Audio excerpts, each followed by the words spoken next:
이름으로 사랑하고 축복합니다.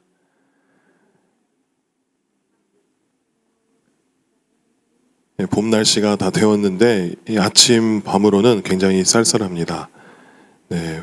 감기에 조심하시면 좋겠습니다. 오늘 하나님의 생명의 말씀은 요한일서 1장 1절에서 10절까지 이르는 말씀입니다. 요한일서 1장 1절에서 10절까지 이르는 말씀입니다.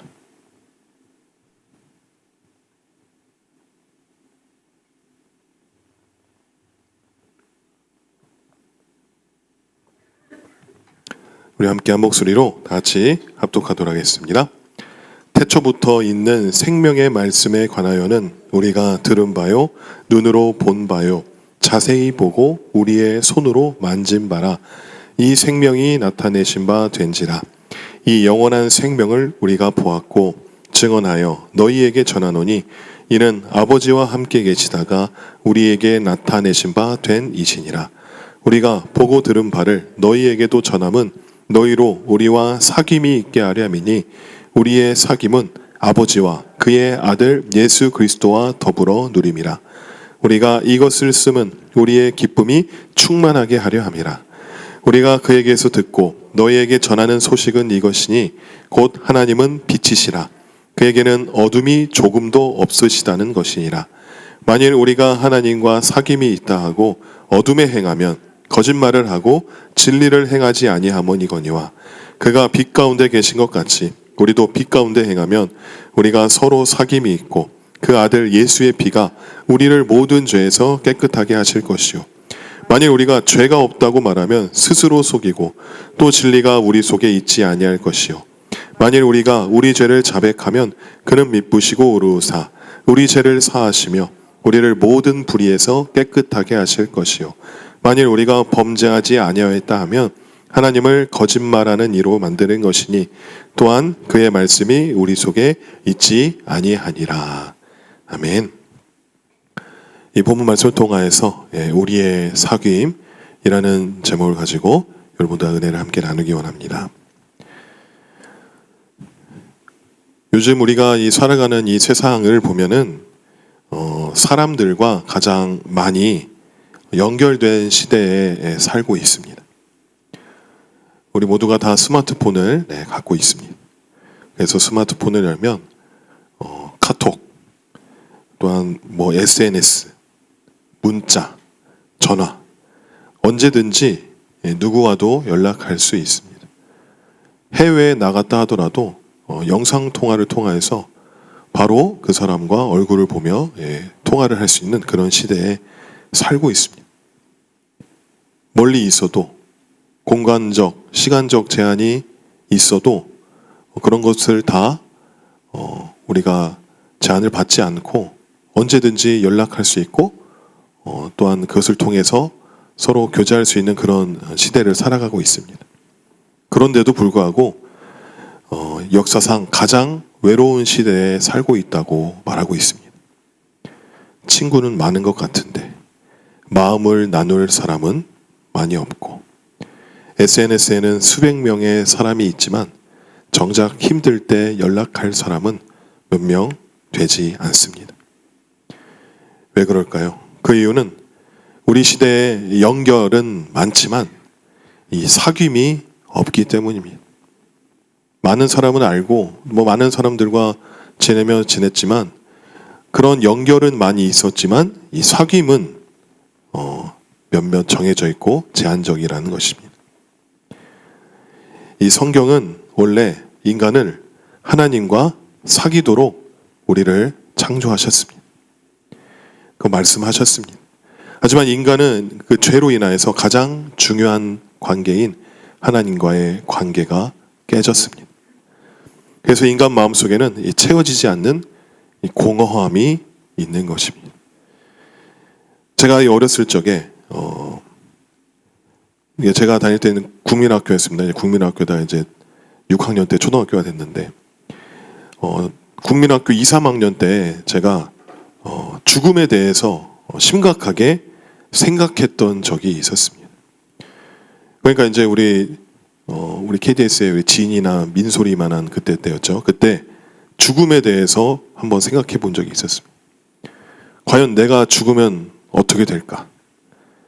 이 책이나 다른 사람들의 이야기를 들어보면 마치 우주의 암흑 속의 먼지처럼 되어져서 아무것도 아닌, 또한 생각도 없고 형체도 없고 그냥 무의 상태로 영원히 사라지는 그런 상태가 되는 건가 라면서 제 나름대로 그 상태가 어떤 느낌일까를 막 상상도 해보고 그 우주에 떠돌아다니는 그런 아무것도 아닌 그런 존재가 어떤 느낌일까 이런 생각을 막 하게 되었습니다. 만약 내가 그렇게 되면, 내가 죽으면 나는 이렇게 노는 것도 먹는 것도 부모님도 내 동생도 친척도 친구도 아무도 없는 곳에 혼자 아무것도 아닌 상태로 끝나가는 것인가? 이런저런 생각으로 그 죽음이란 무엇인가에 대해서 그 공허함에 빠지다 보니 저는 그때 한 3일 정도 밥도 안 먹고 학교 갔다 오면 그냥 이불 뒤집어 쓰고 울며 지냈던 때가 있었습니다. 당연히 교회를 다니지 않았고 하나님에 대해서 알지 못했으니 죽음 이후에 그 천국과 지옥에 대해서 무지했으니 그렇게 죽음에 대한 공포와 두려움과 그 공허함이 마냥 있었던 것이었습니다. 그리고 제가 살던 동네에는 어떤 형들이 있었는데 그 어떤 형은 강둑에서 수영하다가 물에서 익사하였습니다. 그리고 어떤 형은 오토바이 타다가 사고로 사망했습니다. 그래서 그 죽음을 마주했던 그 형들의 부모님, 그리고 그 슬픔과 두려움이 더 죽음에 대해서 저에게 더 배로 다가왔던 것 같습니다. 그만큼 인간에게 있어서 이 죽음, 그리고 이 인생이 끝나면 공허함이 찾아온다는 그 막연한 그 마음이 우리에겐 다 있다는 것입니다. 그러나 많은 사람들이 이 관계 속에서 외로움과 단절을 경험합니다. 우리는 가족과 사귀고 친구와 사귀고 사회 속에서 다양한 관계를 맺으며 이렇게 사회를 형성하며 성장하지만 그 관계 속에서 많은 사람들이 외로움과 단절을 경험한다는 것입니다. 겉으로는 많은 사람들과 연결되어 있는 것 같지만 마음 깊은 곳에서는 진정한 사귐을 경험하지 못하는 경우가 많이 있습니다. 하나님께서 우리 처음 인간을 창조하셨을 때는 하나님과 인간은 아주 가까운 관계였습니다. 가족처럼, 부모와 자녀처럼 늘 함께 있고 늘 부르면서 대화하고 이야기를 나누고 이렇게 원래 인간은 하나님과의 친밀한 관계 가운데서 서로 대화하고 소통하고 사귐의 관계에 있다는 것입니다. 창세기 3장 8절을 보시면 그들이 그날 바람이 불 때 동산에 거니시는 여호와 하나님의 소리를 듣고 아담과 그의 아내가 여호와 하나님의 낯을 피하여 동산 나무의 사이에 숨은지라. 이게 무슨 말씀입니까? 이 아담과 하와가 이 선악과를 먹고 나서 하나님을 피하는 그런 장면이지 않습니까? 이 말씀을 보시면 전반절에 그들이 그날 바람이 불 때 동산에 거니시는 여호와 하나님, 동산에 거니신다고 했습니다. 하나님께서 동산에 거니신다고 했습니다. 그리고 아담과 하와가 하나님의 소리를 들었다고 했습니다. 그리고 이 다음 9절 말씀에는 하나님이 아담에게 아담아 아담아 어디 있느냐라고 말씀하시면서 아담을 찾지 않습니까? 이 모습을 보면 즉 하나님이 인간과 함께 거니셨고 서로 대화하며 하나님과 교제하며 살았다는 것을 우리는 알 수 있습니다. 인간이 원래 하나님과 함께하는 존재로 동역자로서의 삶으로 창조되었다는 증거인 것입니다. 하지만 인간의 죄 때문에 하나님과의 관계가 끊어졌고 그 결과 인간의 모든 관계 속에 깨어짐과 단절이 들어오게 되었다는 것을 우리는 이 창세기의 원죄로 인한 그 결과를 잘 알고 있습니다. 오늘 본문에서도 사도 요한은 우리에게 매우 중요한 메시지를 말씀하고 있습니다. 그것은 바로 하나님과의 사귐입니다. 본문 3절 말씀에 우리가 보고 들은 바를 너희에게도 전함은 너희로 우리와 사귐이 있게 하려 함이니 우리의 사귐은 아버지와 그의 아들 예수 그리스도와 더불어 누림이라. 그래서 오늘 말씀을 통해서 이 참된 사귐이 무엇인지 그리고 그 사귐을 어떻게 누릴 수 있는지를 함께 나누길 원합니다. 첫 번째는 우리의 사귐은 예수 그리스도를 통해서 사귀어져 갑니다. 1절에 요한이 말합니다. 태초부터 있는 생명의 말씀에 관하여는 우리가 들은 바요, 눈으로 본 바요, 자세히 보고 우리의 손으로 만진 바라. 요한은 일부러 들었다, 보았다, 자세히 보았다, 만졌다 라는 이 감각적인 표현을 반복하고 있습니다.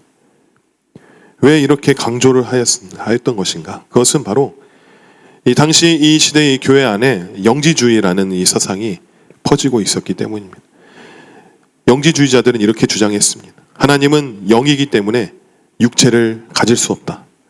그래서 예수님은 사람이 아니었다. 단지 영적인 존재가 잠깐 나타난 것 뿐이다. 하지만 요한은 말합니다. 우리는 그분을 실제로 보고 만졌다. 즉 예수님은 실제 역사 속에 오신 하나님이다. 참 하나님이시면서 참 인간이시다. 이것이 바로 성육신의 진리이지 않습니까? 그래서 요한 1서는 처음부터 예수님의 그 실제성을 강조하며 시작합니다. 철학으로 시작하지 않았습니다. 교리로도 시작하지 않았습니다. 우리가 보고 들었고 만졌다라는 그 증언으로 시작하게 되었습니다. 왜냐하면 기독교는 어떤 사상이 아니라 실제 역사 속에 오신 예수 그리스도와의 관계이기 때문입니다. 그리고 요한은 이 단순한 교사가 아니라 예수님과 함께하였던 사도입니다. 그는 예수님과 함께 걸었고 함께 식사했고 함께 사역했습니다. 그래서 요한은 말하는 것입니다. 내가 말하는 것은 내가 직접 경험한 것이다. 소문이 아니다. 철학이 아니다. 전해 들은 이야기도 아니다. 내가 직접 보고 들은 사실이다. 이것은 요한의 그 사도적 증언의 그 권위를 보여주는 것입니다. 요한은 이렇듯 예수님을 직접 보고 듣고 만진 사람이었습니다. 예수님은 단순한 종교적 인물이 아니라 실제 역사 속에 오신 하나님이십니다. 그래서 요한은 예수님을 생명의 말씀이라고 표현합니다.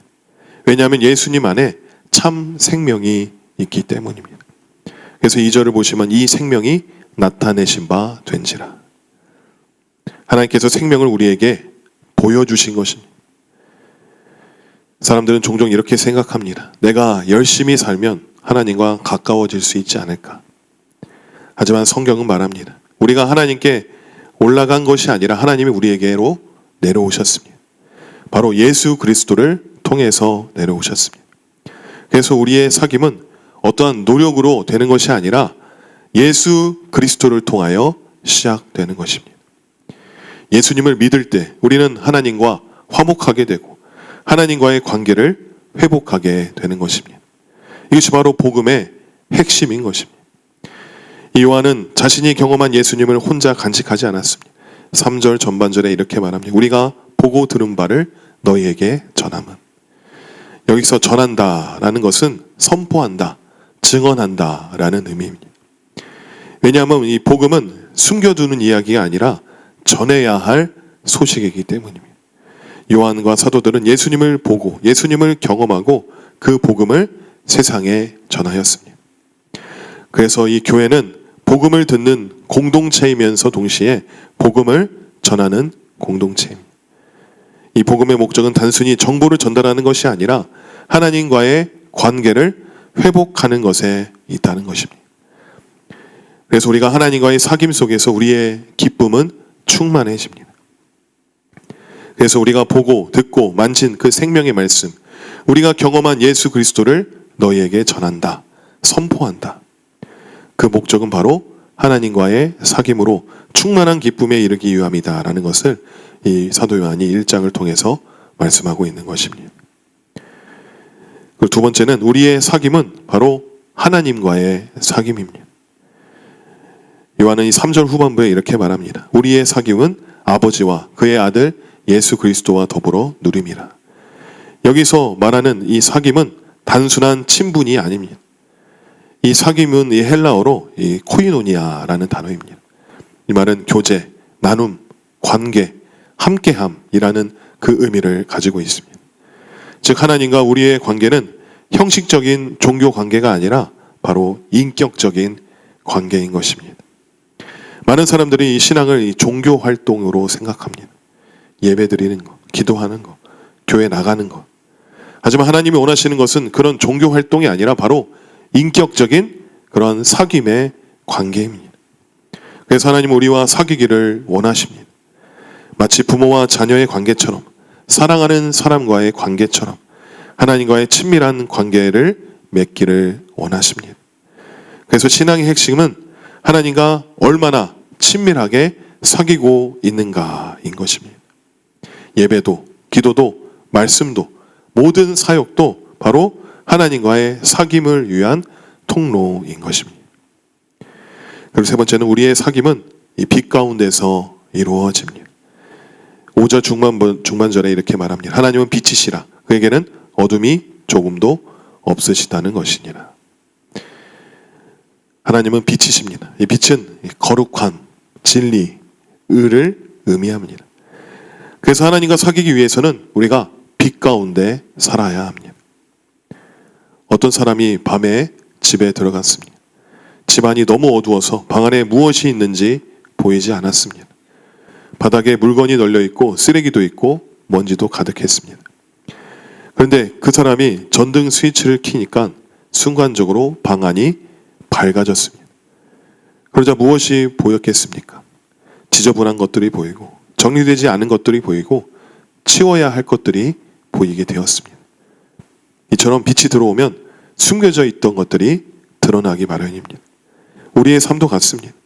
우리가 하나님과 가까이 갈수록 하나님의 빛이 우리의 삶을 비추는 것입니다. 그러면 내가 잘못했던 것이 보이고 내가 회개해야 할 것이 보이고 내가 변화되어야 할 것들이 보이게 됩니다. 이것은 나쁜 것이 아니라 하나님과의 사귐이 깊어지고 있다는 증거인 것입니다.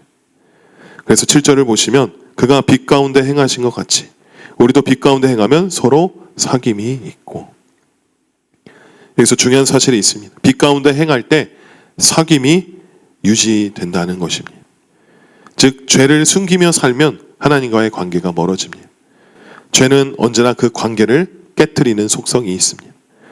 아담과 하와도 죄를 짓자 하나님을 피하고 숨지 않았습니까? 이 죄는 항상 이 하나님과의 관계, 사람과의 관계를 깨트립니다.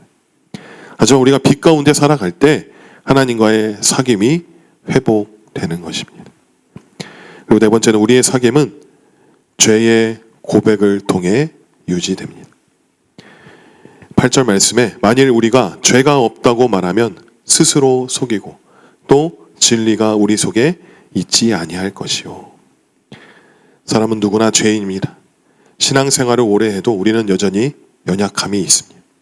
하지만 중요한 것은 죄가 없는 사람이 되는 것이 아니라 죄를 어떻게 대하느냐라는 것입니다. 9절을 보십시오. 9절 전반전에 만일 우리가 우리 죄를 자백하면 그는 미쁘시고 의로우사 우리 죄를 사하시며 라고 했습니다. 여기서 복음에 놀라운 약속이 있습니다. 죄를 고백하면 하나님이 용서하신다는 것입니다. 우리는 종종 죄를 지으면 똑같은 죄를 반복적으로 습관적으로 지으면 하나님께 나가기 부끄럽고 또한 그것을 고백하기도 싫습니다. 그러나 하나님께서 말씀하십니다. 숨지 말고 나에게 오라. 죄를 숨기는 사람은 하나님과 멀어지고 죄를 고백하는 사람은 하나님과 더욱 가까워집니다. 베드로가 예수님께 물었습니다. 마태복음 18장 21절에 형제가 내게 죄를 범하면 몇 번이나 용서하여 주리이까? 7번까지 하오리이까? 그러자 예수님이 대답하셨습니다. 마태복음 18장 22절에 7번뿐만 아니라 70번씩 7번이라도 할지니라. 이 말은 490번 용서해 준다라는 그 숫자 의미가 아니라 계속해서 용서하라라는 의미인 것이고, 우리에게 그렇게 말씀하셨다는 것은 우리가 서로 용서해야 한다는 그 교훈을 넘어서 하나님께서도 우리를 어떻게 용서하시는지를 보여주는 말씀인 것입니다. 이사야서 1장 18절에도 너희 죄가 주홍 같을지라도 눈과 같이 희어질 것이요 라고 말씀하지 않았습니까? 하나님은 죄인을 포기하지 않으십니다. 사람은 포기합니다. 도저히 그 기미가 안 보이고 답이 나오지 않으면 그냥 포기하고 맙니다. 하지만 하나님은 절대로 포기하지 않습니다. 우리의 죄는 우리가 스스로 해결할 수 없는 문제인 것입니다. 그래서 하나님은 우리를 위해 예수 그리스도를 우리에게 보내셨습니다. 그래서 예수님께서 십자가에서 우리의 죄를 대신 모두 다 지셨습니다. 그래서 우리가 하나님께 나아갈 때 하나님은 우리를 정죄하지 않으시고 용서해 주십니다. 로마서 8장 1절에 그러므로 이제 그리스도 예수 안에 있는 자에게는 결코 정죄함이 없나니. 이것이 죄에 대한 하나님의 마음인 것이고 이것이야말로 복음인 것입니다. 그래서 신앙생활에서 중요한 것은 바로 이 정직함입니다. 하나님 앞에서 내 연약함을 인정하고 죄를 고백하고 다시 하나님께 나아가는 것. 그럴 때 하나님과의 사귐이 계속 유지되는 것입니다. 사랑하는 성도 여러분, 오늘 본문에서 우리는 세 가지의 사실을 배웠습니다. 우리의 사귐은 예수 그리스도를 통해 시작된다는 것을, 그리고 우리의 사귐은 하나님과의 친밀한 관계라는 것을, 그리고 우리의 사귐은 빛 가운데 살고 죄를 고백할 때 유지된다는 것을. 우리의 신앙생활의 핵심은 지식이 아니라, 활동이 아니라 바로 하나님과의 사귐입니다. 기도는 하나님과 대화하는 시간이고, 말씀은 하나님의 음성을 듣는 시간이고, 예배는 하나님을 만나는 시간입니다. 그래서 하나님께서 우리에게 말씀하십니다. 나와 사귀자. 우리가 하나님께 더 가까이 나아갈 때 하나님 우리에게 더 가까이 오십니다. 그리고 그 사귐 속에서 우리는 기쁨을 누리고 평안을 누리고 참 생명을 누리게 되는 것입니다. 이 삶을 산 자가 누구입니까? 바로 다윗이지 않습니까? 시편 18편은 하나님을 향한 다윗의 고백입니다. 하나님과 깊은 사귐 속에서 나온 그 고백이 18편입니다. 시편 18편. 시편 18편 1절에 이렇게 시작합니다. 나의 힘이신 여호와여 내가 주를 사랑하나이다. 다윗은 하나님을 향해 내가 주를 사랑합니다 라고 고백합니다. 이 고백은 단순한 그런 신앙 고백이 아니라 관계 속에서 나온 진정한 마음의 고백입니다. 다윗은 하나님을 멀리 있는 신으로 생각하지 않았고 단순히 자신을 도와주는, 도움을 주는 존재로도 생각하지 않았습니다. 그는 하나님을 사랑의 관계 속에서 경험하였습니다. 그래서 하나님과의 사귐의 시작은 의무가 아니라 바로 사랑인 것입니다. 우리는 하나님을 얼마나 사랑하고 있는가? 다윗은 하나님을 이렇게 부릅니다. 시편 18편 2절에 여호와는 나의 반석이시요 나의 요새시요 나를 건지시는 이시요 나의 하나님이시요 내가 피할 나의 바위시요 나의 방패시요 나의 구원의 뿌리시요 나의 산성이시로다. 아멘.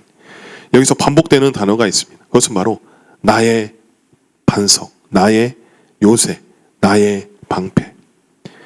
바로 다윗에게 하나님은 단순히 이스라엘의 하나님이 아니라 나의 하나님이었다는 것입니다. 이것이 바로 하나님과의 사귐입니다. 하나님에 대해 아는 것이 아니라 하나님을 나의 하나님으로 경험하는 것입니다. 다윗은 평생 많은 위기를 겪었죠. 사울의 추격, 전쟁과 배신과 고난. 그러나 다윗은 그 모든 상황 속에서도 하나님을 경험했습니다. 시편 18편 6절에 내가 환난 중에서 여호와께 아뢰며 나의 하나님께 부르짖었더니 그가 그의 성전에서 내 소리를 들으심이에요. 다윗은 위기 속에서 하나님께 부르짖었고 하나님은 그의 기도를 들으셨습니다. 이것이 바로 하나님과의 사귐입니다. 하나님과의 사귐은 예배 시간에만 이루어지는 것이 아니라 이 다윗의 삶처럼 이 삶의 모든 순간 속에서 이루어지는 것입니다. 그래서 우리가 다윗의 삶과 고백을 통해 하나님의 그 사귐을 보면 하나님을 사랑하는 관계인 것이고 하나님을 나의 하나님으로 경험하는 관계인 것이고 삶 속에서도 하나님과 대화하며 살아가는 관계입니다. 우리 역시도 우리의 삶 속에서 하나님과의 관계 가운데, 친밀한 관계 가운데 나아갈 수 있는 우리가 좋은 방법을 또 알고 있지 않습니까? 그것은 바로 우리 1분 게임을 통해서 매 순간 성령님과 동행하는 삶을 통해서 하나님을 더욱더 부르고 하나님의 얼굴을 우리가 구하고 하나님의 그 임재 가운데 우리가 나아갈 수 있는 그 방법을 우리는 알고 있는 자들입니다. 다윗은 하나님을 향해 이렇게 고백하였습니다. 나의 힘이신 여호와여, 내가 주를 사랑하나이다. 사랑하는 성도 여러분, 신앙의 핵심은 종교 생활이 아니라 바로 하나님과의 사귐입니다. 다윗처럼 하나님을 나의 하나님으로 고백하고 하나님과 동행하며 살아갈 수 있는 저와 여러분들이 되시기를 주님의 이름으로 간절히 축원합니다. 아멘. 우리 시간 함께 찬양하시면서 우리 기도하는